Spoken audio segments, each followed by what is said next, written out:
એક જ દિવસમાં છેડતી, પ્રોહિબિશન તથા ચોરીના ગુનામાં સંડોવાયેલ કુલ 4 આરોપી વિરુદ્ધ ભાષા અટકાયતની કાર્યવાહી કરતી સુરત શહેર લીંબાયત પોલીસ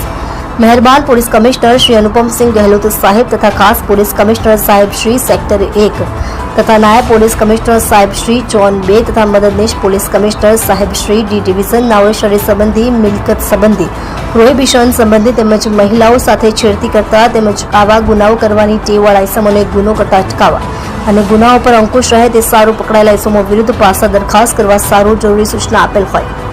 જે સૂચના અને માર્ગદર્શનના આધારે police inspector Shri SP Padheriya તથા સેકન્ડ પોલીસ ઇન્સ્પેક્ટર શ્રી વીએ જોગરાણા, લીંબાયત પોલીસ સ્ટેશન સુરત શહેર તથા સર્વેલન્સ પોલીસ સબ ઇન્સ્પેક્ટર જીવી દિહોરા નાઓએ આવા ઇસમો વિરુદ્ધમાં પાસા દરખાસ્ત તૈયાર કરી પોલીસ કમિશનર સાહેબ શ્રી સુરત શહેર નાઓ તરફ મોકલી આપવા સૂચના આપતા હેડ કોન્સ્ટેબલ જબરસિંહ જેસંગી નાઓએ કુલ 4 પાસા દરખાસ્ત તૈયાર કરી મોકલી આપતા,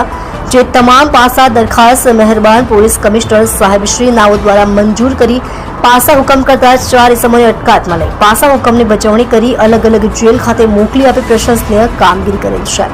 આરોપીઓ સુફિયાન અહેમદ નિયાઝ, અહેમદ અંસારી રોહિત ઉર્ફે દીપકભાઈ વારડે,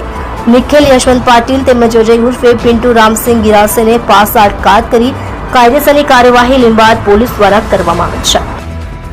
જોડાઈ રહો નવા સમાચાર જોવા આજ કી પુકાર ન્યૂઝ ચેનલ સાથે ડાયરેક્ટર ચિરાગ દરજી સાથે.